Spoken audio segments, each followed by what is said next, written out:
అర్హత లేని నేను నీ మాటలు చెప్పడానికి ఇచ్చిన కృపను బట్టి వందనాలు నాయన. వాక్యం విత్తుతుండగా ఇందులో సత్యాన్ని గ్రహించడానికి ఇక్కడున్న ప్రతి ఒక్కరికి కూడా వారి మనోనేత్రాలు వెలింపజేయతండి నాయన. వినగలిగే చెవులు దయచేయండి, గ్రహించగలిగే హృదయాన్ని దయచేయండి నాయన. ఇక్కడ ఎటువంటి డిస్టర్బెన్స్ లేకుండా నాయన వాక్యం నాయన వారిలో విత్తబడి నూరంతుల ఫలితాన్ని దయచేయండి. వాక్యంలో సత్యాన్ని గ్రహించడానికి కృపను దయచేయండి. మీరు మాట్లాడమని యేసు పరిశుద్ధ నామమున వేడుకుంటున్నాను తండ్రి, ఆమేన్. హల్లెలూయా. వాక్యం చెప్పినప్పుడు చాలా జాగ్రత్తగా ఉండాలి ప్రతి ఒక్కరు కూడా. ఎంతమంది చేతుల్లో దేవుని ఖడ్గం ఉందండి? ఎత్తి చూపిస్తారా?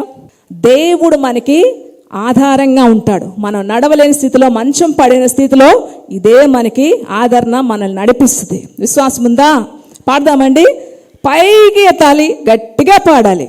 పట్టింప శ్రేష్ఠ గ్రంథము బైబుల్. బిగ్గరగా బ్రదర్స్. పట్టింప శ్రేష్ఠ గ్రంథము బైబుల్, పట్టింప శ్రేష్ఠ గ్రంథము బైబుల్. అనుదినం పఠించిన ప్రేమ తోడ నడుపును ఓ పట్టింప శ్రేష్ఠ గ్రంథము బైబుల్. అనుదినం పఠించిన ప్రేమ తోడ నడుపును ఓ పఠింప శ్రేష్ఠ గ్రంథము బైబుల్. హల్లెలూయా. మన గృహము ఎలా ఉంది? గృహము అంటే ఇల్లు కదా, మనం కట్టుకున్న ఇల్లు కాదు. గృహం అంటే మనం కట్టుకున్నది కానీ దేవుడు కట్టిన గృహము, దేవుడు కట్టిన ఇల్లు అంటే మనము ఒక నివాస స్థలము. ఈ నివాస స్థలంలోకి ఎవరు వచ్చి వెళ్తున్నారు? ఈ యొక్క గృహంలోకి దేవుడు ఉన్నాడా? దేవునికి నివాస స్థలముగా ఉందా ఈ గృహము, లేకపోతే దురాత్మలకి నివాస స్థలముగా ఉందా ఈ గృహము అనే విషయం మీద ప్రతి ఒక్కరికి కూడా అవగాహన ఉండాలి. ఒక క్రైస్తవుడై ఉండి తిరిగి మళ్ళీ పాపంలో జీవిస్తే ఎవరు వచ్చి వెళ్తుంటారో, లేదా నిజంగానే పాపంలో జీవిస్తుంటే, పాపం విషయంలో భయం లేకుండా జీవిస్తుంటే ఎవరు వచ్చి వెళ్తుంటారో, పరిశుద్ధంగా జీవిస్తుంటే ఎవరు వచ్చి వెళ్తుంటారో పెద్దగా నేను మీకు చెప్పాల్సిన అవసరం లేదు. ఈ దేహం అనే ఇల్లు పాపంతో నింపబడితే ఎవరు వస్తారో నేను మీకు పెద్దగా చెప్పాల్సిన అవసరం లేదు. కానీ దేవుని వాక్య ప్రకారం ఇది ఎంత సత్యమో ఇప్పుడు వరకు నేను చెప్పిన మాటలన్నీ కూడా దేవుని వాక్యానికి లింక్ చేద్దాం. దేవుని వాక్యంలో ఏం చెప్తుంది, దేవుని వాక్యం ఏం చెప్తుంది ఈ విషయాలను బట్టి అని చెప్పి వాక్యం చెప్తున్నప్పుడు ఇది ఎంత సత్యం మీరు చూద్దరు. కానీ మత్తయి సువార్త 12వ అధ్యాయము 43 నుంచి 45 వచనాలు. అపవిత్రాత్మ ఒక మనిషిని వదిలిపోయిన తర్వాత అది విశ్రాంతి వెదుకుచు నీరు లేని చోట్ల తిరుగుచుండెను. విశ్రాంతి దొరకనందున నేను వదిలి వచ్చిన నా ఇంటికి తిరిగి వెళ్ళదననుకొని వచ్చి ఆ ఇంట ఎవరునూ లేక అది ఊడ్చి అమర్చి ఉండుట చూచి వెళ్ళి తనకంటే చెడ్డవైన మరి 7 దయ్యములను వెంట పెట్టుకుని వచ్చును. అవి దానిలో ప్రవేశించి అక్కడనే కాపురముండును. అందుచేత ఆ మనుష్యుని కడపటి స్థితి మొదటి స్థితి కంటే చెడ్డదగను. అలాగే చాలనే సరిపోతుంది. ఓకే. అయితే ఇక్కడ ఒక అపవిత్రాత్మ ఒక వ్యక్తిని విడిచిపెట్టి వెళ్ళి విశ్రాంతి కోసం నీరు లేని ప్రాంతం వెతుక్కుంటుందంట. ఎవరైనా ఇల్లు ఖాళీ చేయమంటే ఇల్లు వెతుక్కోవడానికి వెళ్ళేటప్పుడు, ఇంకొక ఇంట్లో దిగడానికి వెళ్ళేటప్పుడు ఆ ఇంట్లో మొట్టమొదట ఏం వెతుకుతారండి? కిచెన్ బాగుందా, వాష్ బేసిన్ బాగుందా, షెల్ఫ్లు ఉన్నాయా, కబోర్డ్స్ ఉన్నాయా, టైల్స్ బాగున్నాయా, ఇవి ఉంటే సరిపోతుందా, ఏముంటే ముఖ్యం, ఏం ఉండాలి? ఫస్ట్ ఆఫ్ ఆల్ వాటర్ ఉండాలి. బోర్వెల్ ఉందా, 24 hours వాటర్ వస్తుంటుందా, ట్యాప్ ఉందా, ఏం వెతుక్కుంటాం? ఈ లోకానుసారంగా మనం ఒక ఇంట్లో దిగడానికి, ఒక ఇంట్లో నివసించాలంటే మొట్టమొదట మనం ఏం వెతుకుతాం? నీరుందా లేదా, వాటర్ బాగుందా లేదా. ఇక్కడికి వస్తే ఈ దురాత్మ ఏం వెతుకుతుందండి? ఏం ఉండకూడదు ఈ దురాత్మకి? నీరు లేని ప్రాంతం. నీరుందా లేదా, నీరు లేని ప్రాంతం ఎక్కడుంది? ఇప్పుడు చాలా జాగ్రత్తగా ఆలకించండి. నీరు అనేది వాక్య ప్రకారం వాక్యానికి సూచనగా ఉంది. వాక్యము దేవునికి సూచనగా ఉంది. నీరు వాక్యానికి సూచనగా ఉంది, వాక్యము దేవునికి సూచనగా ఉంది. ఇక్కడ ఈ దురాత్మ అపవిత్రాత్మకి ఏముండకూడదట? ఇంట్లో ఏముండకూడదు? నీరు ఉండకూడదు. అంటే వాక్యం ఉండకూడదు, దేవుడు ఉండకూడదు. దేవునికి సంబంధించింది ఏది ఉండకూడదు అలాంటి ఇల్లు ఎక్కడ ఉంది? వెతికింది ఎక్కడ కనబడలేదు. అయితే ఏమంటుందంటే, ఇక్కడ చదివేశాం కదా, మొదట నేను వదిలేసి వచ్చిన వ్యక్తి ఉన్నాడు కదా, అక్కడికే వెళ్ళిపోతాను. ఎందుకంటే అక్కడ ఏం లేదట, నీరు లేదు. ఎందుకు వెళ్తానంటుంది అక్కడికి?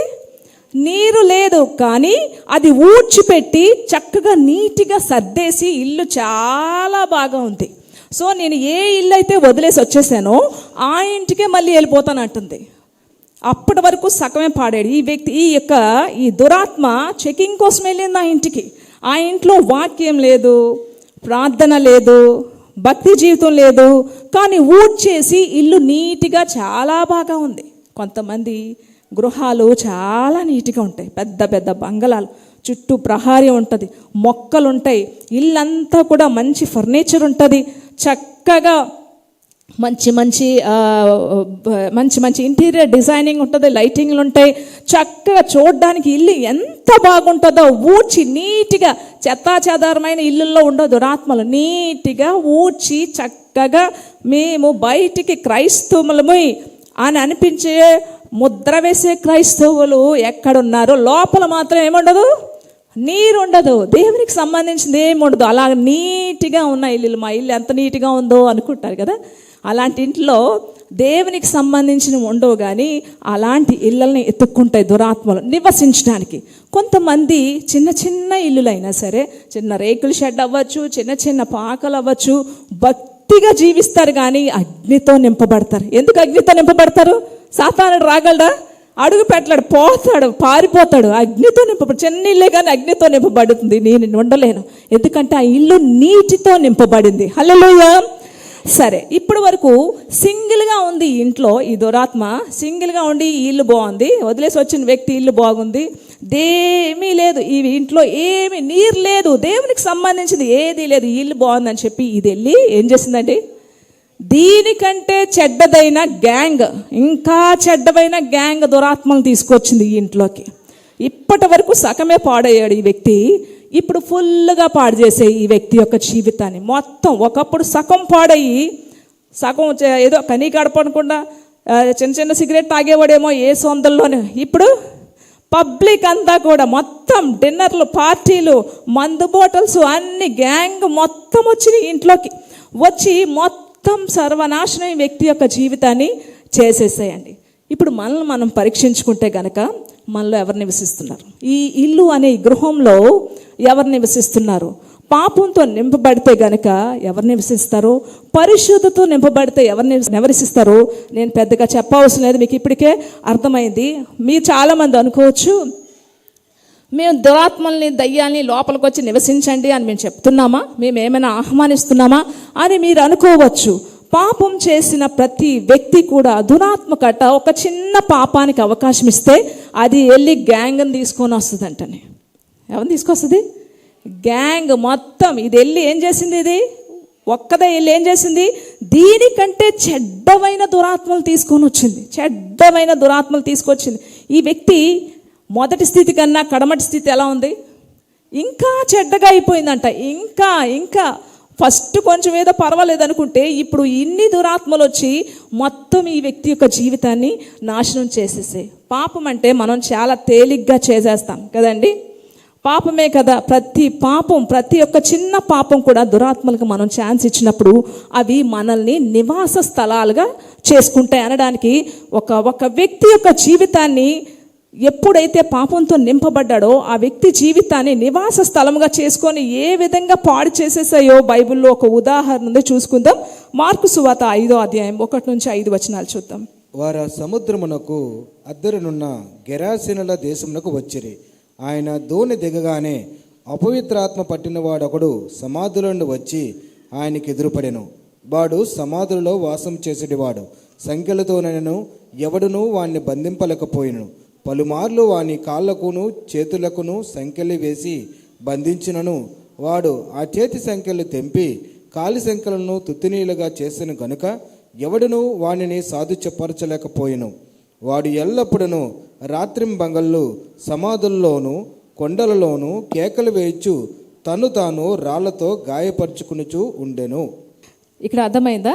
ఇక్కడ అపవిత్ర ఆత్మ పట్టిన ఒక వ్యక్తి, అంటే ఈ వ్యక్తి చేసిన పాపాన్ని బట్టి ఈ వ్యక్తిని దురాత్మలు స్వాధీనం చేసుకున్నాయి. ఈ వ్యక్తి యొక్క ఇంటిని దురాత్మలు స్వాధీనం చేసుకున్నాయి.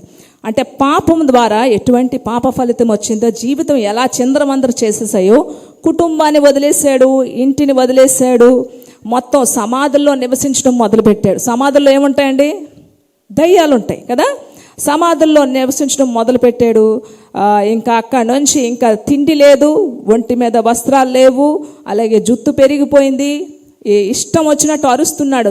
లోయల్లోని, కొండల్లోని, సమాధుల్లోని తిరుగుతూ అరుస్తూ కేకలు వేస్తూ తనను తాను గాయపరుచుకుంటూ, ఆహారం లేదు నెలల తరబడి, ఒంటి మీద బట్టలు లేవు, జుత్తులు పెరిగిపోయి పిచ్చివాళ్ళగా ఒక వ్యక్తిని దురాత్మలు స్వాధీనం చేసుకుంటే, ఒక వ్యక్తి దురాత్మలకి నివాస స్థలముగా మారిపోతే ఈ వ్యక్తి జీవితం ఎలా ఉందో మనం ఆలోచించాలి. సో ఇవేమీ లేవు, ఇంకా అరుస్తూ తనని తాను గాయపరుచుకుంటూ ఆ కొండల్లో, సమాధుల్లో తిరుగుతూ పిచ్చి వాళ్ళగా, కుటుంబం లేదు, ఇల్లు లేదు, బట్టలు లేవు, తినటానికి లేదు, నీరు లేదు, ఏమీ లేదు, తాగడం మన పిచ్చి వాళ్ళకి చేసి ఈ స్టేజ్కి తీసుకొని ఈ దురాత్మలు ఈ వ్యక్తిని వచ్చాయి. కారణం, ఈ వ్యక్తి యొక్క ఇల్లు ఎలా ఉందండి? ఖాళీగా ఉంది. ఈ వ్యక్తిలో ఏం లేవట? నీరు లేదు, ఇల్లు ఖాళీగా ఉంది, ఈ వ్యక్తి యొక్క జీవితం ఖాళీగా ఉంది.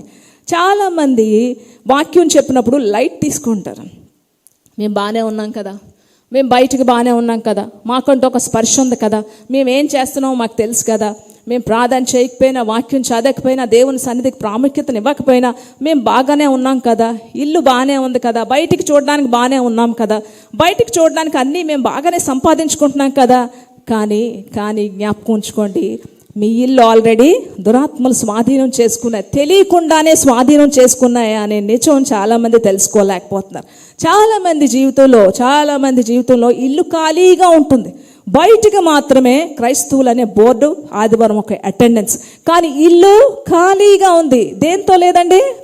ఏం లేదు ఇంట్లో, గట్టిగా చెప్పాలి.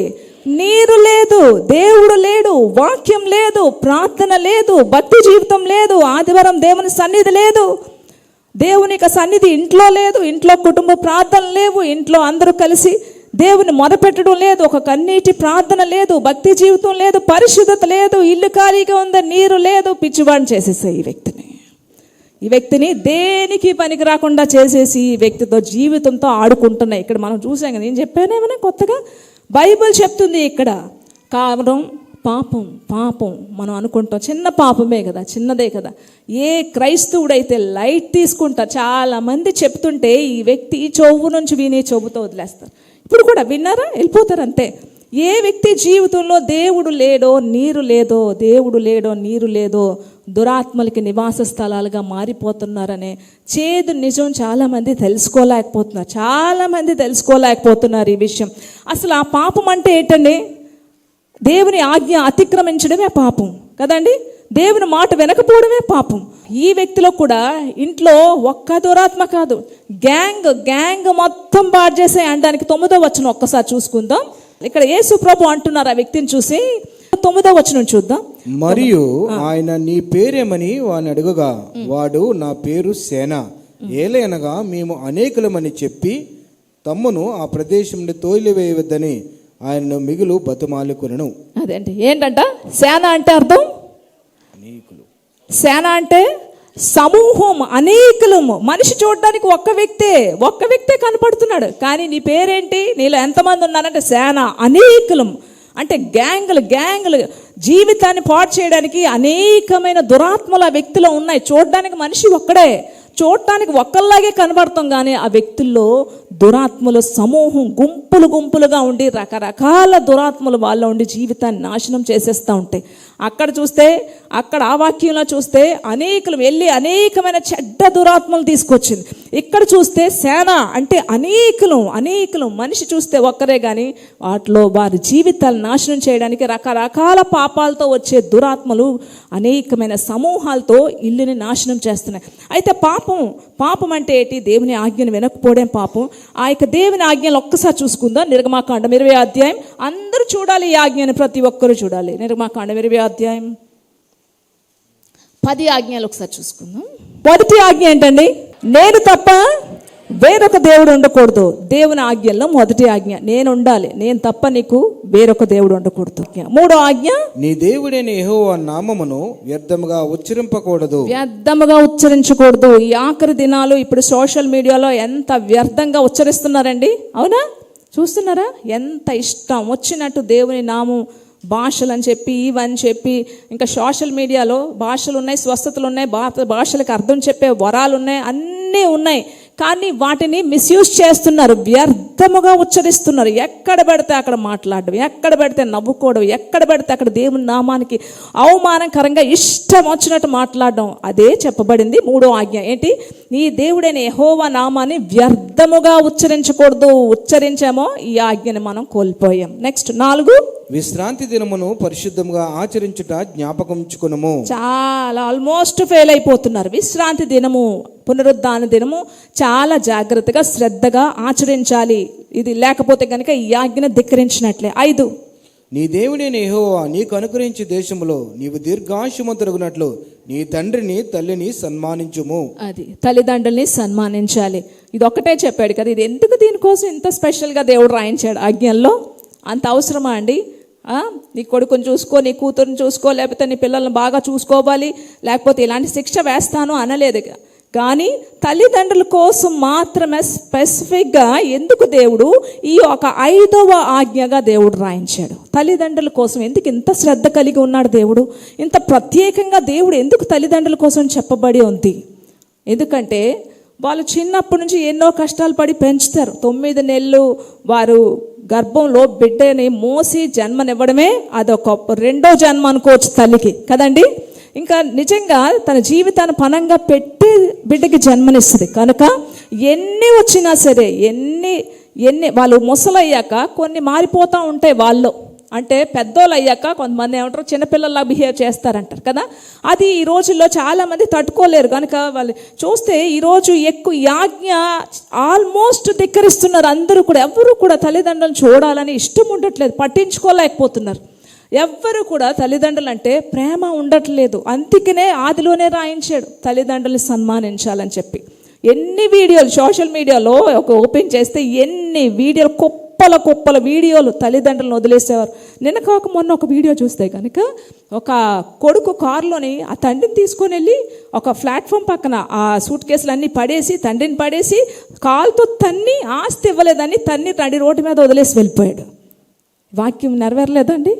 ఈరోజు ఎందుకు ఇన్ని అనాథ శరణాలు, ఎందుకు ఇన్ని విడో హోమ్స్, ఎందుకు ఇన్ని ఆర్ఫనైజెస్ ఎందుకు ఇన్ని ఉత్పత్తి చెందుతున్నాయి? ఎందుకు చెందుతున్నాయి? ఇంట్లోనే ఉండాల్సిన వాళ్ళు ఈరోజు ఎక్కడ ఉంటున్నారు? శరణాలయాల్లో ఉంటున్నాయి. కుప్పలుగా అనాథ శరణాలయాలు లెగిసిపోతున్నాయి. కారణం దేవుని వాక్యం నెరవేరుతుంది. తల్లిని సన్మానించు.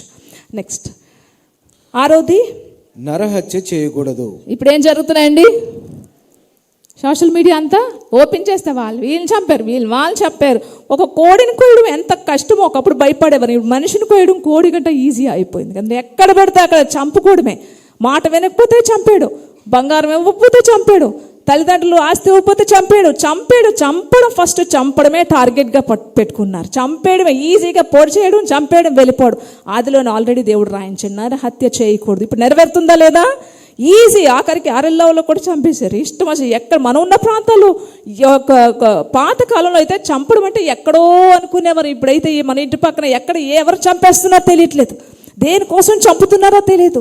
చంపడం అనేది చాలా ఈజీ అయిపోయింది. నరహత్య చేయకూడదు, దేవుని ఆజ్ఞ నెరవేరిపోతుంది.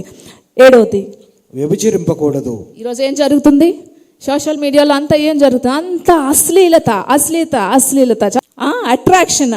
ఆకాశం చదువుకోరా వెళ్ళి టీచర్ని ప్రేమించి పెళ్లి చేసుకొని కూడా వెళ్ళిపోతున్నాడు ఇంట్లోంచి. ఏం జరుగుతుంది? ఏం తెలుస్తుంది? అశ్లీలత అంతా కూడా సోషల్ మీడియాలో. బయట చెయ్యకూడని పనులు, పబ్లిక్లో చేయకూడని పనులన్నీ కూడా ఈరోజు వ్యాలంటైన్స్ పేరుతోని, అనేకమైన పేర్లతోని అశ్లీలత క్లబ్బులు. ఈరోజు హైదరాబాద్లో చూస్తే షుగర్ మమ్మీలు, డాడీలు అంట. వినారా? షుగర్ డాడీలు, షుగర్ మమ్మీ. ఎంత అశ్లీలత, ఎంత అసహ్యమైన కార్యాలు. వ్యభిచరించకూడదు. దేవుని వాక్యం నెరవేరుతుందా లేదా? నెరవేరుతుంది. నెక్స్ట్, దొంగిలించకూడదు. ఇప్పుడు ఏం జరుగుతుంది? దొంగతనం చేయదు. ఇప్పుడు దొంగతనాలు జరుగుతున్నాయా లేదా? దేవుని వాక్యం ఎంత సత్యం! ఇంకెక్కడైనా ఏ గ్రంథాల్లోనైనా ఇంత చక్కగా రాయబడి ఉందా అండి? మనకు మాత్రమే. మన దేవుడు జీవం కలిగిన దేవుడు కాబట్టి మనకి రాసి ఉంచాడు. ఈరోజు జరుగుతున్న దొంగతనాలు ఎలాగెళ్తే చైన్ స్నాచర్స్ కదండి. ఇంట్లోనే డబ్బు ఉందంటే భయం. ఈరోజు బంగారం చైన్ వేసుకుందామంటే చాలా మంది కదా భయం, చీరంతా చుట్టుకొని రావాల్సి వస్తుంది. ఏ చేయి లాగేస్తాడో, ఏ కాలు ఎరగొడతాడో, ఎక్కడ పొడిచి మెడలో లాక్కెళ్ళిపోతాడో. బంగారం ఉన్నా వేసుకోలేని పరిస్థితిలోకి ఈరోజు వచ్చాం. అవునా?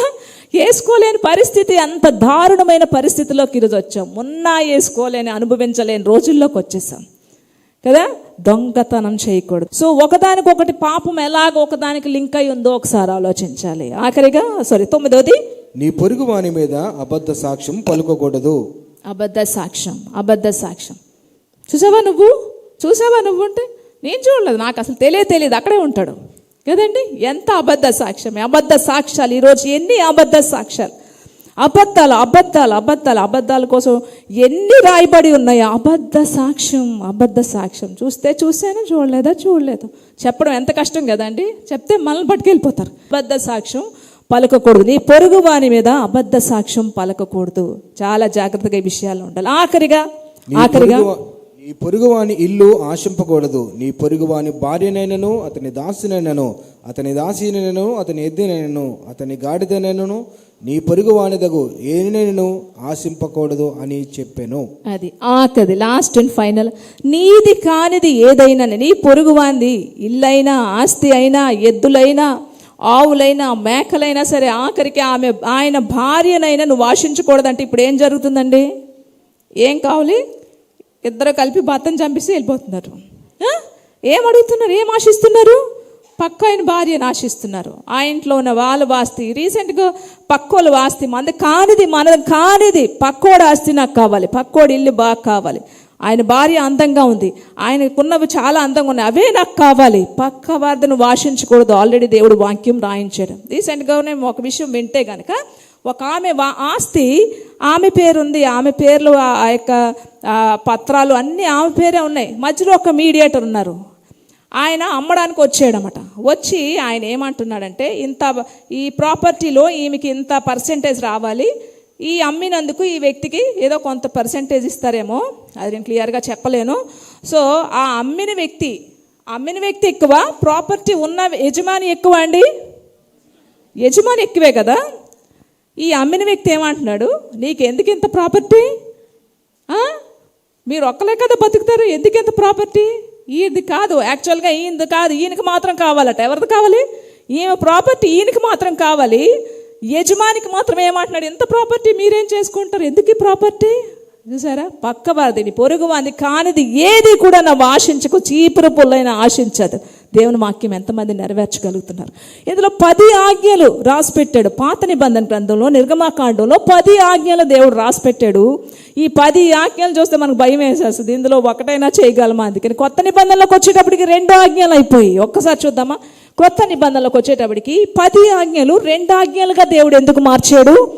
మత్తయి సువార్త 22వ అధ్యాయం 35 నుంచి 40 వచనాలు చదువుతాం.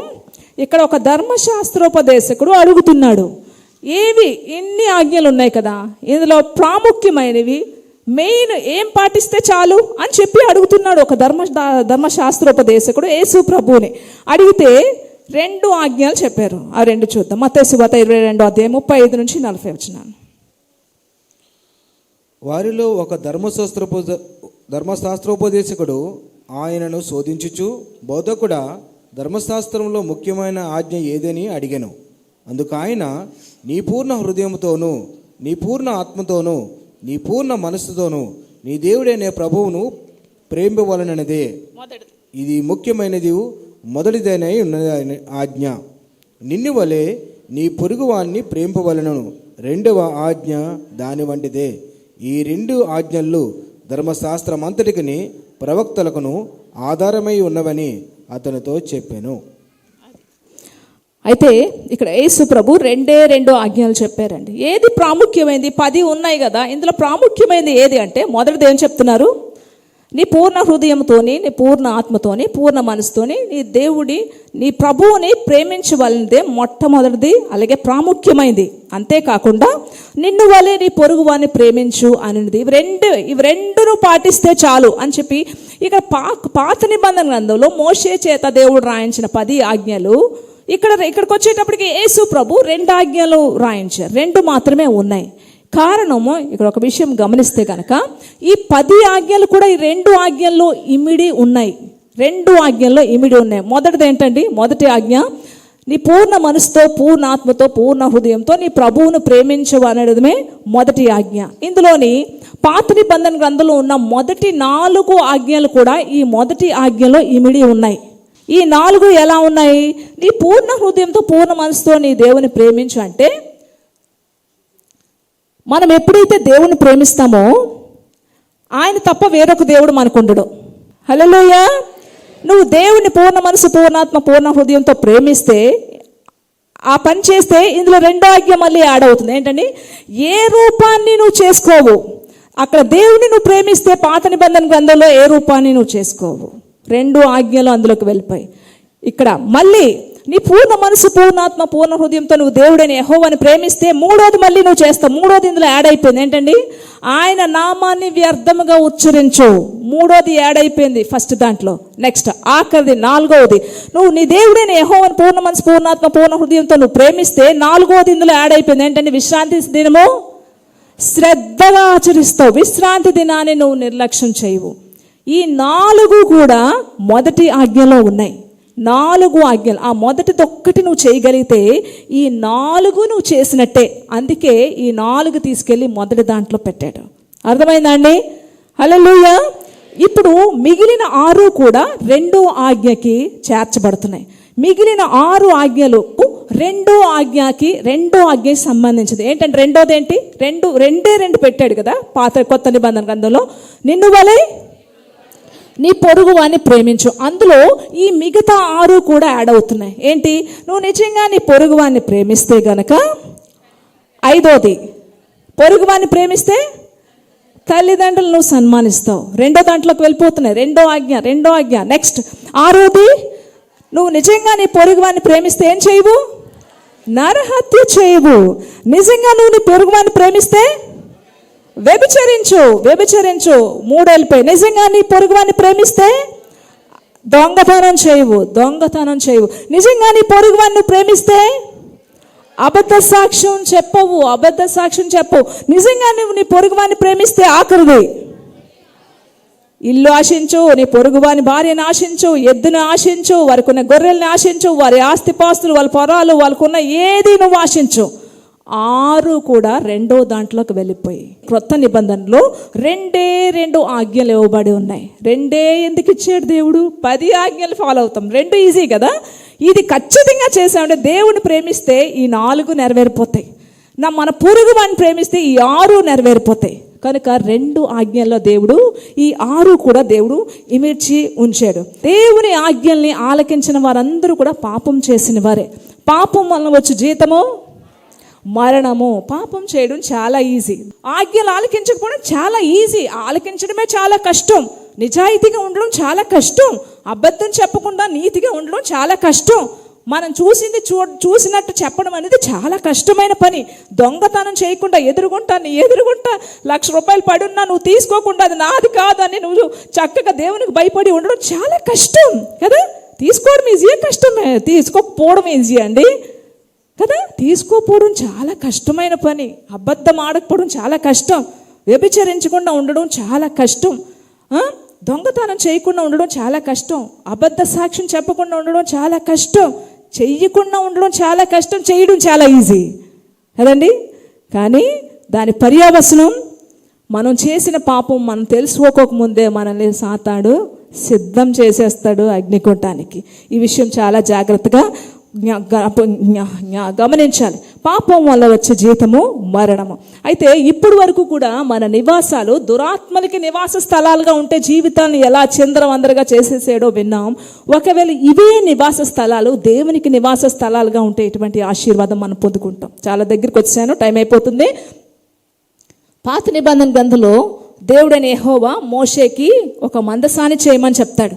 చదువుతున్నారా? బైబిల్ చదివితే నేను చెప్పే మాటలు బాగా అర్థమవుతుంది. మందసం అంటే తెలుసా అండి? ఎంతమందికి తెలుసు మందసం? ఆ రోజుల్లో దేవుడు మాట్లాడడానికి ఆయన సన్నిధి, ఆ యొక్క 40 లక్షల మంది ఇజ్రాయేల్ నడిచేటప్పుడు దేవుని సన్నిధి, ఆ మందసం ఎక్కడ పెడితే అక్కడ గుడారాలు వేసి ఆ మందసం ఒకటి చేయమంటాడు. తుమ్మకరతో మందసం చేయాలి, చాలా జాగ్రత్తగా చేయాలి అని చెప్తాడు మోషేకి. అలాగే మేక వెంట్రుకలతో చేయాలి. అలాగే కొన్ని ఉంటాయి అక్కడ, మేక వెంట్రుకలు, ఎర్రని దారం, తుమ్మకర్ర, వాటి మీద 2 కెరూబులు ఉండాలి అని చెప్పి ఈ విధంగా అన్నీ చెప్తాడు. అందులో ఏముంటాయంటే చిగురించిన అహరోను యొక్క కర్ర, 10 ఆజ్ఞలు, మన్నా ఉంటుంది ఆ మందసంలో. సో అది ఎక్కడ పెట్టినా అక్కడ దేవుని సన్నిధి అక్కడ దిగేది. న్యాయ తీర్పులకైనా ఏం చేయాలి, ఎక్కడ బయలుదేరాలి, ఎక్కడ ఆగాలి, ఎక్కడ యుద్ధం అవుతుంది, యుద్ధం దగ్గర ఏ విధంగా నడుచుకోవాలి, ఇవన్నీ చెప్పాలంటే మందసం మీదకి దేవుని సన్నిధి దిగేది. ఆ రోజుల్లో మోషేతో దేవుడు డైరెక్ట్గా ముఖాముఖిగా మాట్లాడుతూ ఉండేవాడు. సో ఆ విధంగా దేవుడు వారిని గైడ్ చేస్తూ ఉండేవారు. అయితే ఈ మందసం దగ్గరికి ఎవరైనా పాపం చేసి వస్తే మాత్రం చచ్చిపోయేవారు. దేవుడు ఎంత గొప్పవాడు! దేవుని ముందు ఎవ్వరు నిలవలేరు, ఏ బొమ్మ నిలవలేదు అనడానికి ఒక చిన్న వాక్యం చదువుకుందాం. 1 సమూయేలు గ్రంథం 5వ అధ్యాయం 1 నుంచి 4 వచనాలు. ఫిలిష్తీయులు దేవుని మందసం పట్టుకొని ఎబిజేరు నుండి అష్టోదునకు వచ్చి దాగోను గుడిలో దాగోని ఎదుట దాన్ని ఉంచిరి. అయితే మరునాడు అష్టోదు వారు ప్రాతకాలమందు లేవగా, ఇదిగో దాగోను యెహోవా మందసం ఎదుట నేలను బోర్లపడి ఉండెను. కనుక వారు దాగోనును లేవనెత్తి వాని స్థానమందు మరలా ఉంచిరి. మరునాడు వారు ఉదయమునే లేవగా, దాగోను యెహోవా మందసం ఎదుట నేలను బోర్లపడి ఉండెను. దాగోను యొక్క తలయు 2 అరచేతులను తెగబడి గడప దగ్గర పడి ఉండెను. వాని మొండెం మాత్రము వానికి మిగిలి ఉండెను. కాబట్టి దాగోను యాజకులేమి, దాగోను గుడికి వచ్చి వారేమి నేటి వరకు ఎవరునూ అష్టోదులో దాగోని యొక్క గుడికి గడప త్రొక్కటలేదు. అదండి, చూసారా? ఆ మందసం ముందు దాగోని గుడిలో ఉన్న దేవత కింద పడిపోయి మొక్కలు అయిపోయింది. మొండో మాత్రమే మిగిలిందట. మళ్ళీ నిల్చోబెట్టారు. నెక్స్ట్ డే మళ్ళీ పడిపోయింది. మళ్ళీ నిల్చోబెట్టారు, మళ్ళీ పడిపోయింది. ఎవరు శక్తి గలవారండి? దేవుడు శక్తిమంతుడు. మందసంలో దేవునికి సన్నిధి ఉంది. పాపం చేసేవారు ఎవరైనా ఉంటే గనక దగ్గరికి వెళ్ళినా సరే పడిపోయేవారు. ఒకసారి ఆ మందసం తీసుకెళ్తుంటే దావీదు ఆ యొక్క ఎడ్లు దగ్గర కాలువ దగ్గర జారి పడిపోతుంటే ఉజ్జా అనే వ్యక్తి ఆ మందసాన్ని ఇలా పట్టుకుంటాడు. వెంటనే చచ్చిపోతాడు, స్పాట్లో చచ్చిపోతాడు. కారణం, ఆ వ్యక్తిలో దేవుడు లేడు, వెంటనే చనిపోయాడు. పాపం ఉంది కనుక వెంటనే చనిపోయాడు. అది చూసి దావీదు భయపడిపోతాడు. ఇంకా నా సంగతి ఏంటి? దావీదు ఎవరు? గొప్ప భక్తుడు, ప్రార్థనా పరుడు. అలాంటి వ్యక్తి ఈ మందసాన్ని ఇంట్లో పెట్టుకోవడానికి భయపడ్డాడు. అయితే ఇలాంటి పరిస్థితిలో ఓబేదేదెం అనే ఒక వ్యక్తి దేవునికి చోటిస్తే, ఒక వ్యక్తి జీవితం దేవునికి నివాస స్థలముగా ఉంటే ఏం జరుగుతుంది? ఆఖరిగా వచ్చేసాము. ఈ ఒక్క విషయం చదువుకుందాం. 1వ దినవృత్తాంతాలు 13వ అధ్యాయం 14.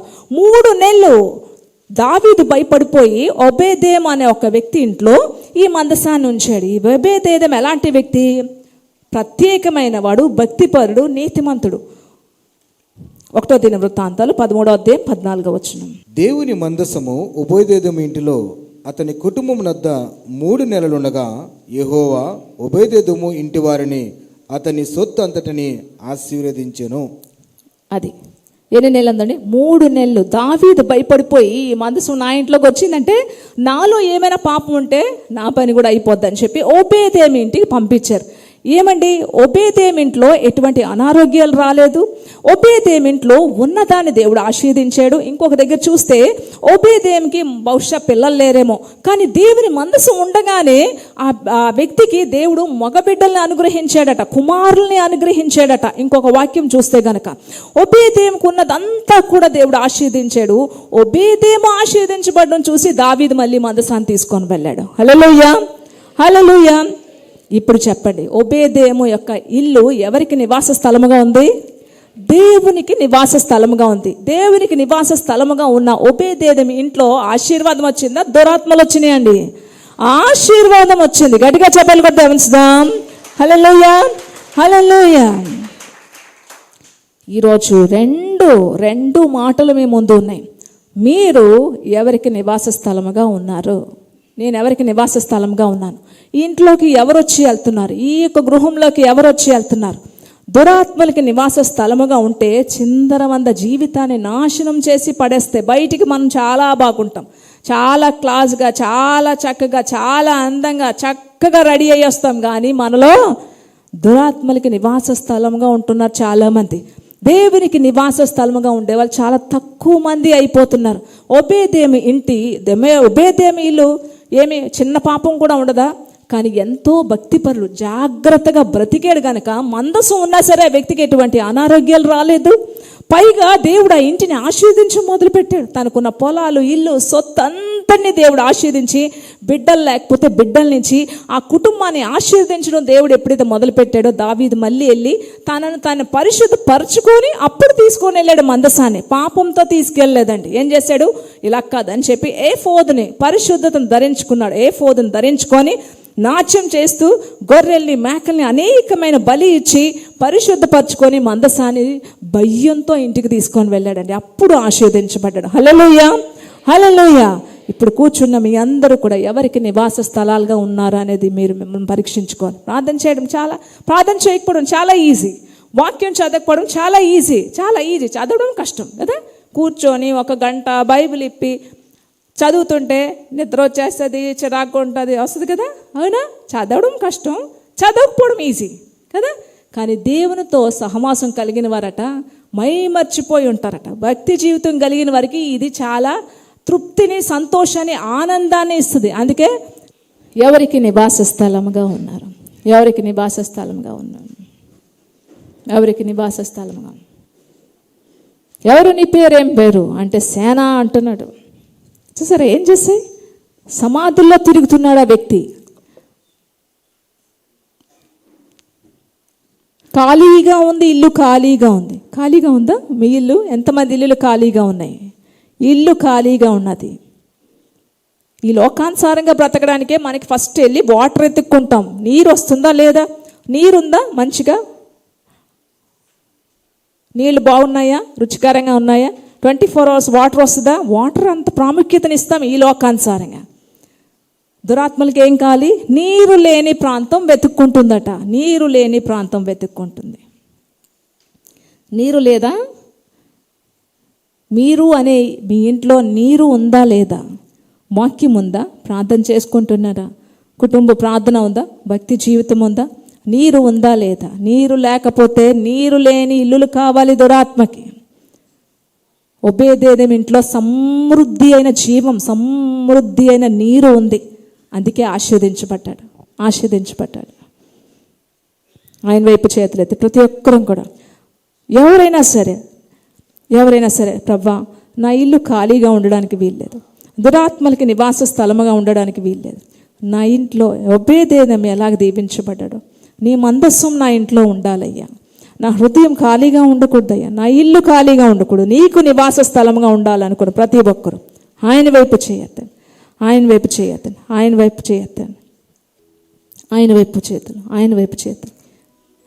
అడగండి నోట్తో ప్రతి ఒక్కరు కూడా, అయ్యా నా ఇల్లు నాయన ఖాళీగా ఉంది. ప్రార్థన అంటే నిర్లక్ష్యంగా ఉంది. వాక్యం చదవాలంటే విసుగుగా ఉంది. అంటే ఆల్రెడీ నువ్వు ఎవరికి నివాస స్థలం అయిపోయావు. ఇప్పుడైనా సరే విడిచిపెట్టి, అయ్యా నేను నీకు నివాస స్థలంగా ఉండాలనుకుంటున్నాను, నీకు నివాస స్థలంగా నాలో నివసించు తండ్రి, నాలో ఉండు అయ్యా. నేను నీకు నివాస స్థలముగా ఉండాలి. చిందరవంద చేసేస్తే బాగానే ఉంటాం, బయటికి బాగానే ఉంటాం. కానీ కొద్ది రోజులకి మనల్ని సిద్ధపరిచేస్తే మొండిగా అయిపోతాం. మనం టోటల్గా దేవునికి దూరం అయిపోతాం.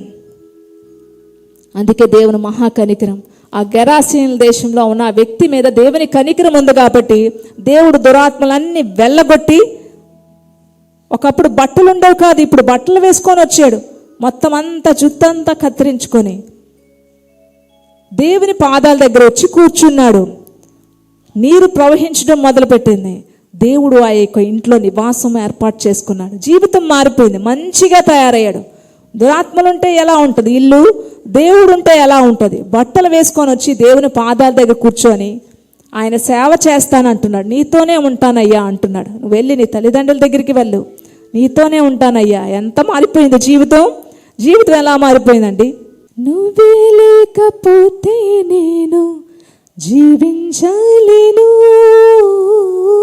నువ్వే లేకపోతే నేను బ్రతకలేను, నువ్వే లేకపోతే నేను ఊహించలేను, నువ్వే లేకపోతే నేను లేను. నిన్ను విడిచిన క్షణమే ఒక యుగమే గడిచిన జీవితము, చెదరిన నా బ్రతుకే నీ తోడు కోసం. నిన్ను విడిచిన క్షణమే ఒక యుగమే గడిచిన జీవితము, చెదరిన నా బ్రతుకే నీ తోడు కోసం. నువ్వే నా ప్రాణాధారము, నువ్వే నా జీవ. నిజముగా చెప్పాను నువ్వే నా ప్రాణాధారము, నువ్వే నా జీవాధారము. నీతో ఉంటే జీవితం వేదనైన రంగులము, నీతో ఉంటే బాటేదైనా సరే, నీతో ఉంటే జీవితం వేదనైన రంగులము, నీతో ఉంటే జీవితం ప్రతిదైన పువ్వుల కుసుమం. నువ్వేనా నిజం నేను నీకు నివాస స్థలముగా ఉండాలనుకుంటున్నానయ్యా. ఇప్పుడే మంచి నిర్ణయం తీసుకో. చేతులెత్తి ఉంటే అమ్మ మీకోసం ప్రార్థన చేస్తారా? నువ్వేనా తారము, నువ్వేనా జీవాధారము. ఇక్కడ చేతులు ఎత్తిన వాళ్ళందరూ దురాత్మలకు నివాస స్థలము, ఎత్తలేని అందరూ పరిశుద్ధులు కాదు. ఎప్పుడు ఎవరి జీవితాలు ఎలా మారిపోతే తెలియదు, కానీ మనం దేవుని కృప కింద మాత్రమే మనం ఉండాలి. మనల్ని మనం తగ్గించుకొని నేను ఎప్పటికీ నేను నీకు నివాస స్థలముగా ఉండాలని నేను ఇష్టపూర్వకంగా కోరుకుంటున్నానయ్యా అని మీరు అడిగితే అమ్మ ఇక్కడ ప్రార్థన చేస్తారు. అమ్మ మీ అందరి కోసం కూడా ప్రార్థన చేస్తారు. దేవుడు మీ ఆశను దేవుడు నెరవేరుస్తాడు. ప్రభా నీకు వందనాలు తండ్రి, సహాయం చేయండి. ఉదయము ఇల్లులాగా నాయన ప్రతి ఒక్క కుటుంబం ఉండేలా సహాయం చేయండి ప్రభా. మిమ్మల్ని వారి గృహాల్లో ఆహ్వానించుకోవడానికి కృప దయచేయండి. వారి హృదయాల్లోకి వారి గృహాల్లోకి రావడానికి కృప దయచేయండి. దెయ్యాలు గుహలు లేకుండా సహాయం చేయండి. పరిశుద్ధాత్మతో నింపండి తండ్రి. నేను ఏ బిడ్డలైతే నాయన తండ్రి నాయన మరి చేతులెత్తి నీవే కావాలని అనుకుంటున్నారో ఆ బిడ్డల జీవితాల్లో ఆశీర్వాదాలు దయచేయండి. మీ రెక్కల కింద భద్రపరచండి. ప్రతి దురాత్మలు బంధించండి ప్రభా. నీకు వందనాలు. మీకు మహిమకరంగా జీవించడానికి కృప దయచేయండి. వాక్యం విన్నటువంటి ప్రతి బిడ్డలకి తండ్రి మీరు తోడయిండండి. దుష్టుడు ఎత్తుకెళ్లకుండా సహాయం చేయండి. వాక్యానుసారమైన జీవితాలు దయచేయండి. పూర్ణ హృదయం, పూర్ణాత్మ, పూర్ణ మనసు దయచేయండి తండ్రి. నీకు వందనాలు. పొరుగువారిని ప్రేమించే మనసు దయచేయండి. మీరు తోడయిండండి. యేసుక్రీస్తు నామమున అడిగి వేడుకొని ప్రార్థిస్తున్నాం తండ్రి. ఆమేన్. హల్లెలూయా, హల్లెలూయా. ఆశల్లో